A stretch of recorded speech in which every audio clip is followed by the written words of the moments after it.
Hi everyone, I'm Nathan with the ebookreader.com. For this video, I'm going to do a comparison review between the Kobo Aura 1 and the Kindle. So specifically, I've got the Kindle Paperwhite here, but this review it's going to basically apply to all the Kindles. I'll talk about the Kindle Voyage and the Kindle Oasis as well. So they just have some different hardware, like with the buttons and all, but I mean they have the exact same screen as the Paperwhite and they have the exact same software as the Paperwhite, so I'm not going to do separate reviews for all of them because it'd just be redundant. Alright, so over here on the right we've got the Kobo Aura 1, of course. Here it's got the larger 7.8 inch e-ink screen. It has the 300 ppi resolution, the same as the Kindle Paperwhite and the Kindle Voyage and Kindle Oasis. They all have 300 ppi. They all have the e-ink Carta screen, so as far as like the contrast goes, they're all very similar. With the Aura 1 here, it's got the glass screen, which also the Kindle Oasis and Kindle Voyage have, so you got that flush layer there. It's kind of more tablet-like. This one is very thin too. I think it's possibly the thinnest one of the bunch, or thinnest one available as far as e-readers go. It's like 6.9 millimeters, something like that. Usually they're like 9 millimeters.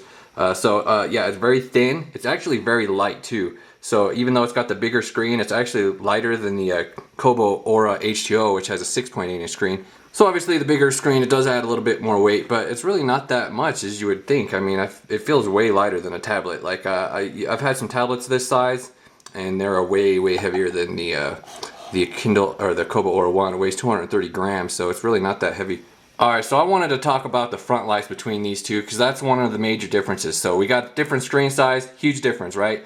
Obviously the Kindle, we don't have the header and footer on a Kindle, so I mean as far as the top to bottom length, I mean it's not a whole lot difference, but the screen size overall is about 1 1/8 wider and about 1 3/8 taller, so you are getting more words per screen here. And with the Kobo Aura 1, they have this thing with the header and footer there. As you can see, it takes up a ton of space. I absolutely hate that on the smaller Kobos, like the 6-inch. Could you imagine this? Take 1 inch out of the top, take 1 inch out of the bottom, you get this little tiny square in the middle.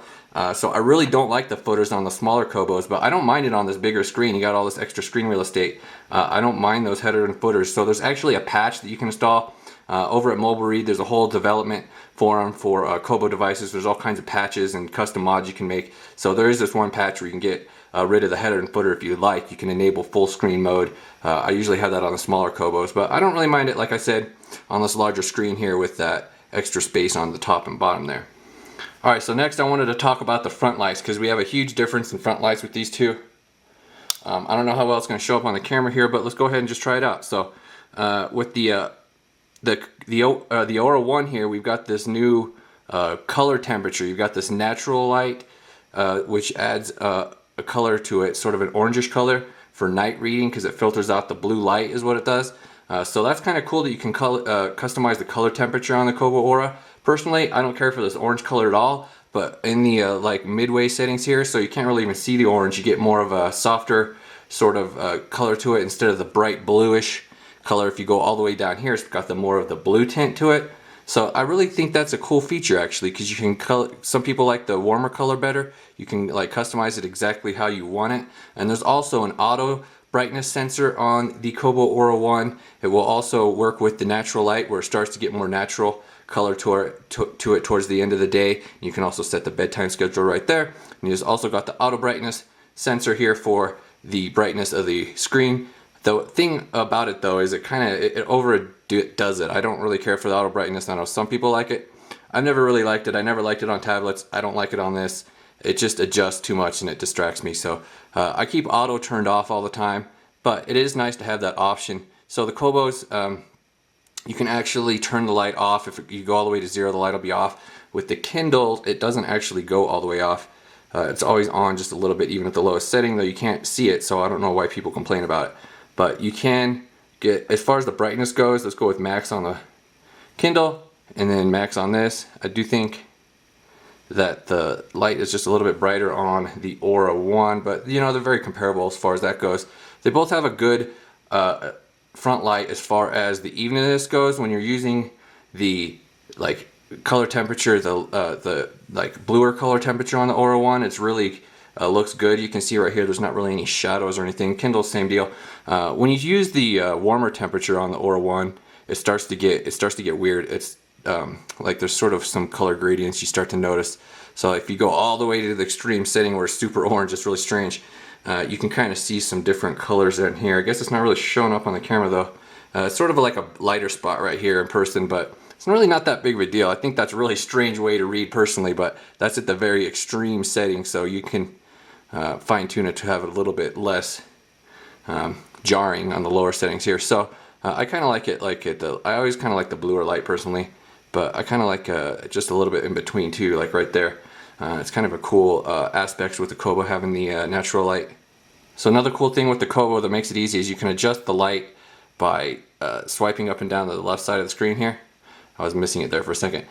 So I always like that quick adjustment. That's a really cool feature. With the Kindle you don't. You have to tap here, then you have to tap here, then you have to tap here. So I do like that quick feature of being able to adjust the front light on the fly with the Kobo e-readers. Not just the Aura 1, you can do that with the other Kobos as well. So it's pretty cool being able to adjust that just on the screen instead of having to mess with this dial all the time.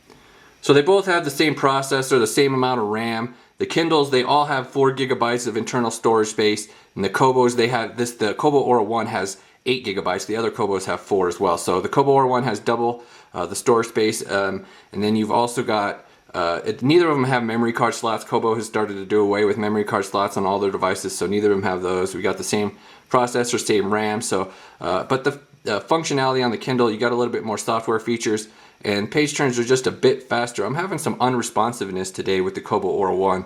I wasn't having this issue earlier. I turn the page and sometimes nothing happens. Like right there, I just tapped it again and again. Alright, so when it comes to software features, Kobo has the advantage as far as fonts and adjusting like your layout. Kindle has the advantage with some added features. So let's talk about the fonts first. So we've got the little font menu down here for the Kobos. Let me open up the font menu for the Kindle. With the Kindle, we've got these fonts right here and these font sizes. So we got more font choices with the Kobo, as you can see right here. And you can also sideload your own fonts. I got a tutorial on my website if you just wanted to run a search for Kobo fonts. You can learn how to add fonts to the Kobo. It's really easy. You just add it to a folder on the drive. And then another advanced thing with Kobos is you can customize the sharpness of the text. So we come in here, if you want bolder text, this is something I really like about Kobos. You can get the text bolder. You can see it right here if we apply this. So I've got the same font on both of these. As you can see now, let's do a little close up here. Kobo, bolder. Kindle, much less bolder. That's my main complaint with Kindles, is you don't have as many font choices, and I really wish they would offer a bold option like that. Okay, so here's a quick look at a side-loaded book on the Kobo. You never really quite know what you're going to get as far as layout. So this one has the huge spaces at the bottom of the page, and then it's also got sort of a larger margin on the right than the left. It's kind of just weird with side-loaded books with EPUBs on Kobos. You really never quite know what the layout's going to be. So some other things down here with the formatting on Kobos. If you like the left justified, you can do that as well. So it's got that jagged right edge there, but the spacing in between the words is all the same. So with Kindles, you don't get that very often. Sometimes you'll have a book that's formatted that way. You don't have any control over that kind of option with the Kindle. So with the Kindle over here, we've got the page option as far as you can control the spacing between the words, and you can control the margins over there. And we've also got landscape, which is, I think, a big deal because I really like reading in landscape mode. It's quite comfortable to hold the device this way, and it works a lot better for certain kinds of stuff. The problem with the Kobos is they don't have landscape mode for ebooks. They have landscape mode for things like comics and PDFs.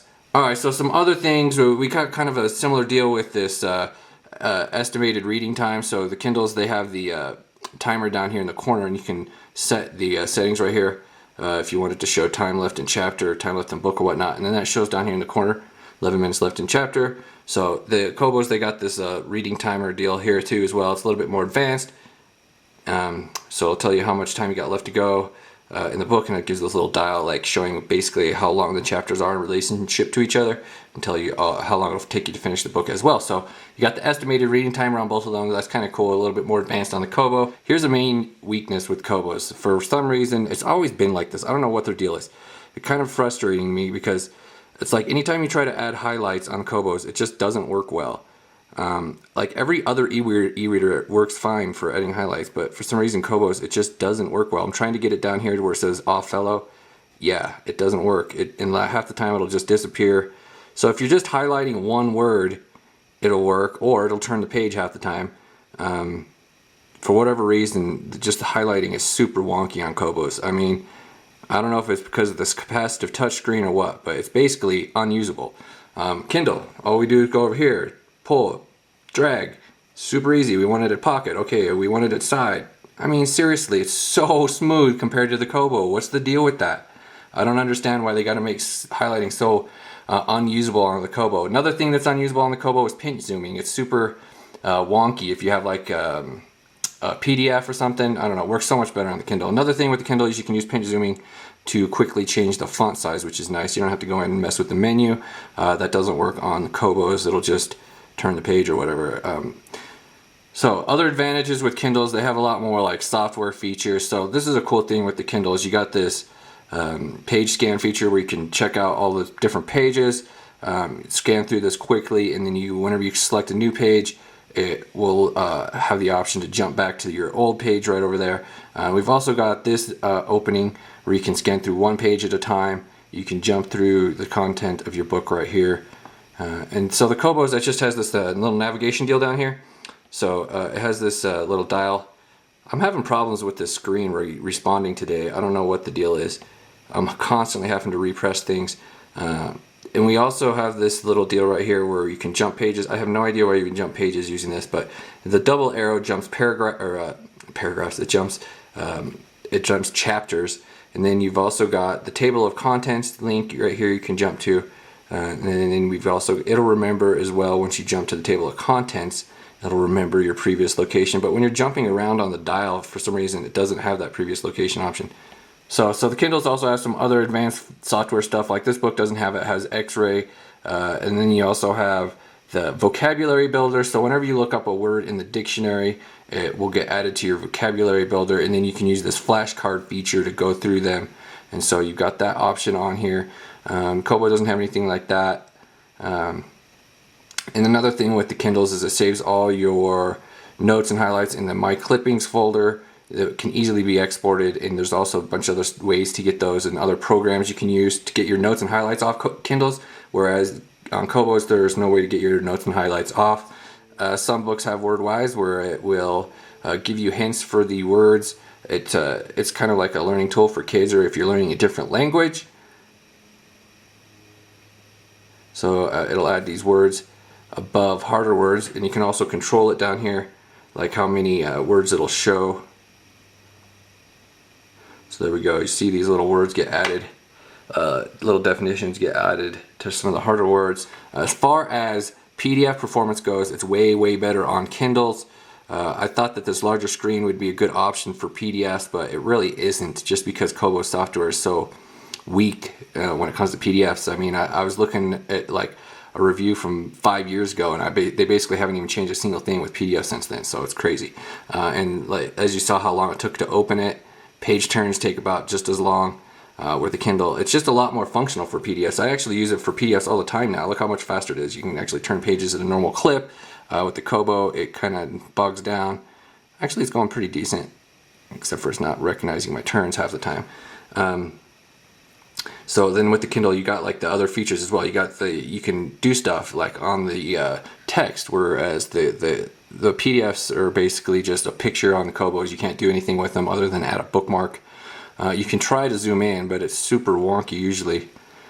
The pinch zooming, it's just not smooth at all on Kobo e-readers. I do not know what the deal is. They just really haven't optimized it at all. So with the Kindle, if you pinch zoom on it, it like responds as you would expect it to, and it responds when you're doing it. Whereas that one, it's like zooming like 5 seconds after you stop zooming. It's really strange.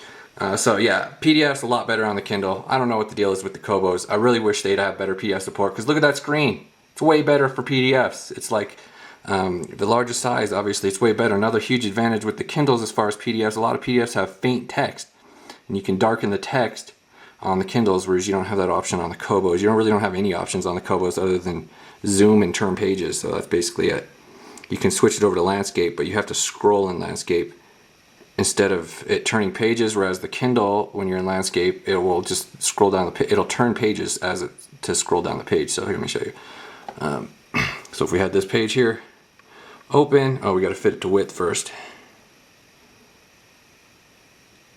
So if we were to turn pages with this, it would go to the next page instead of going down the page, unless you actually scroll like that, which starts to get wonky again. So just one of those things that they'd have put like no effort into PDF support on the Kobo.